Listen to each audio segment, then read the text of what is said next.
آئے فوق شامل تابعین ہم می شود. آپ تو کہتے ہیں سارے صحابیوں کے بارے میں ہے اور وہ سارے کے سارے عدول ہیں, ان میں جو ہے نا محسن ہوں و مسیء ہوں, خواہ وہ اچھا ہے یا وہ برا ہے, سارے کے سارے جنت میں جائیں گے.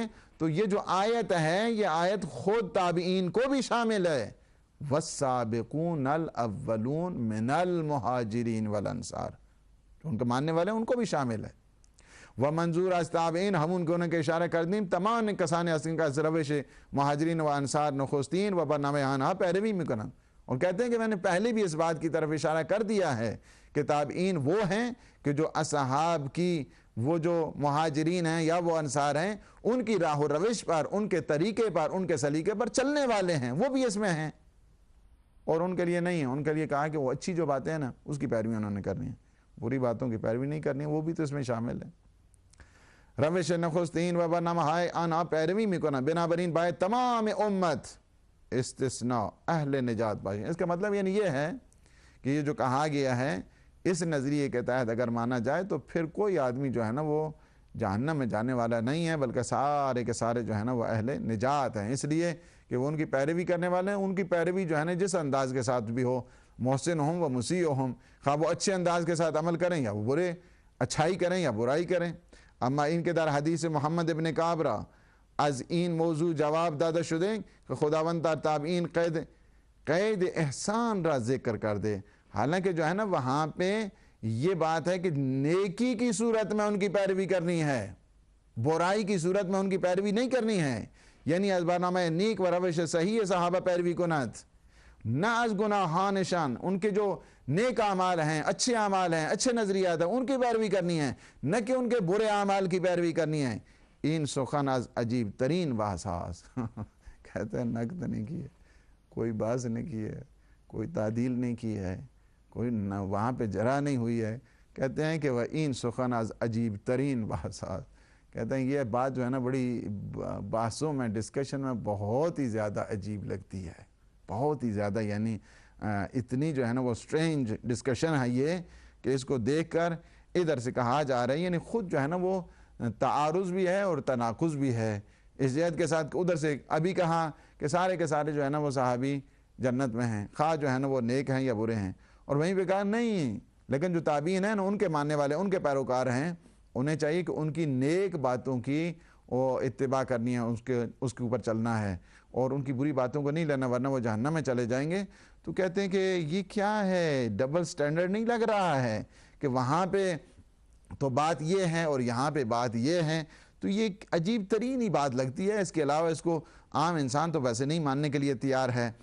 اور دوسری بات, یہاں پہ جہاں پہ بات ہو رہی ہے ساری جرا کرتے کرتے کرتے اس وجہ سے کہ چرا مفہوم اضافہ فر بر اصلس, یعنی مطلب یعنی کیا ہے کہ یہ جو مفہوم ہے نا اس کا, یہ اصل کے اوپر جو ہے نا وہ اس کی شاخ بنی ہے.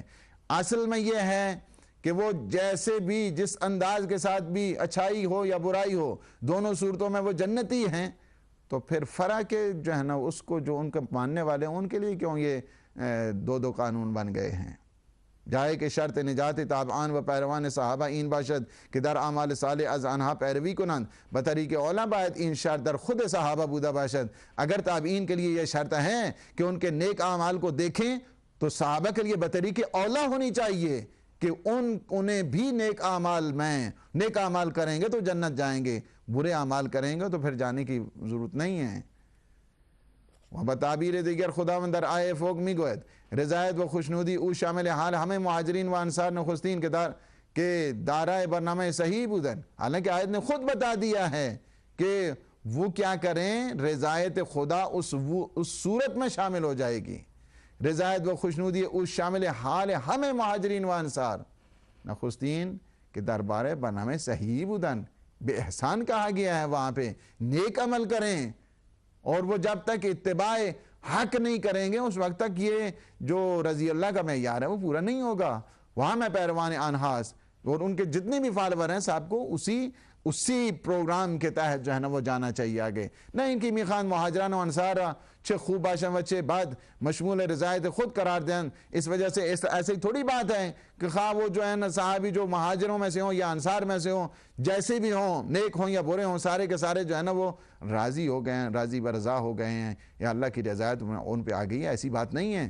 اما تابعان را بقید و شرط خاص بے پذیرن. ہاں تابعین کے لیے جو ہے شرط و شروط ہے، صحابیوں کے لیے کوئی شرط و شروط نہیں ہے. یہ بہت ہی جو ہے نا وہ سٹرینج ڈسکشن ہے. پہلی بات تو انہوں نے یہ کر دی ہے.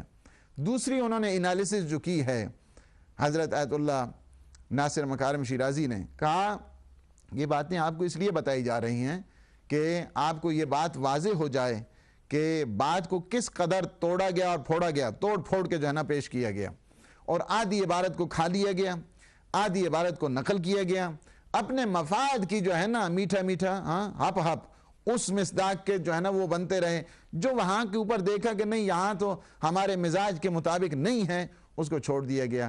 پہلی بات تو یہ ہے کہ اس سے سارے لوگ شامل ہیں، خواہ وہ تابعین ہیں خواہ وہ صحابہ ہیں. تابعین کے لیے آپ نے شرط لگا دی، صحابیوں کے لیے آپ نے بلا قید و شرط جو ہے نا وہ کہہ دیا ہے. تو یہ کون سی منطق ہے، کون سی دلیل ہے؟ It is really a strange discussion جو ہے جس طرح انہوں نے کہا ہے. اور دوسری بات یہ ہے، یہاں پہ دوسری دلیل انہوں نے دی ہے کہ ان موضوع بہ دلیل عقل ہم ہیچ گناہ سازگار نہیں. کہتے ہیں کہ یہ بات جو کہنا ہے کہ وہاں پہ جو ہے نا سارے جتنے صحابی ہیں ان کے لیے بلا قید و شرط وداؤٹ اینی کنڈیشن، وہاں پہ جو ہے نا وہ خواہ نیک ہوں یا برے ہوں جیسے بھی ہوں جنت میں چلے جائیں گے. اور تابعین کے لیے یہ جو شرط ہے کہ وہ ان کی نیک باتوں کی پیروی کریں. کہتے ہیں کہ یہ عقل کے مطابق بھی جو ہے نا اس کی کوئی سازگار جو ہے نا کوئی بات نہیں بنتی، کوئی جوڑ نہیں بنتا ہے عقل کے مطابق بھی. زیرا عقل ہیچ گنہ امتیاز برائے یاران پیغمبر با دیگران قائل نہ بھی باشد. عقل تو یہ نہیں کہتا ہے کہ جو پیغمبر کے اصحاب ہیں ان کے یار ہیں ان کے لیے تو خاص قسم کی جو ہے وہ ڈسٹنکشن ہو جائیں اور باقی جتنے امتی ہیں وہ جائیں جیسے جاتے ہیں. تو ان کے لیے یہ کہتے ہیں عقل تو اس بات کو نہیں مانتی ہے. چھ تفاوت میان ابو جہل ہا و کسان حس کے نخست ایمان وردانت. ٹھیک ہے، اس وجہ سے کہ عقل تو ہمیشہ یہ کہتی ہے کہ ہمیشہ نیک کو نیک کہو، بد کو بد کہو، برے کو برا کہو. پس از آئین او منحرف شدان. اس وجہ سے کہ وہاں یہ دیکھنا پڑے گا کہ قانون الہی پر کون کون جو ہے نا وہ چل رہا ہے.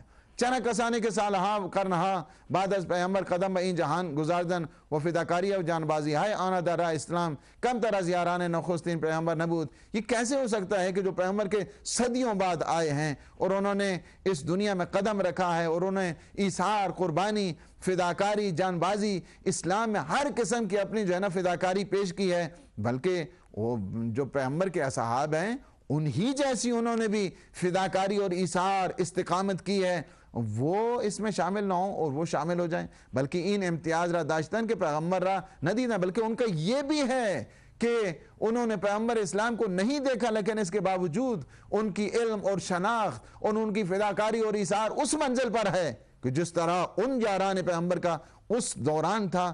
تو انہوں نے اس انداز کے ساتھ ان کو پہچانا، ندیدن شناختن و بہو ایمان وردن. انہوں نے نہیں دیکھا، انہوں نے اس کے باوجود پیغمبر پہ ایمان لے کر آ رہے ہیں، مشمول ان رحمت و رضایت الہی نباشن. تو یہ کیسے ہو سکتا ہے کہ یہ تو وہ رضی اللہ کے جو ہے نا وہ معیار پہ نہیں ہے اور وہ سارے جو ہے نا وہ محسن ہوں و مسیح ہوں سارے کے سارے جو ہے نا وہ جنت میں چلے جائیں. اور انہوں نے جنہوں نے پیغمبر کو نہیں دیکھا ہے بلکہ پیغمبر کی باتوں کو سن کر پیغمبر پہ ایمان لائے اور انہوں نے اپنی تن من دھن کی بازی لگا کر رائے اسلام میں ان سے کمتر جہاد نہیں کیا ہے. اور یہ اس کو نہیں رضی اللہ کے معیار پہ نہیں ہے اور وہ جو ہے نا وہ ہیں قرآن کی میگویت گرامی ترین شما نزد خدا پرہیزگار ترین افراد.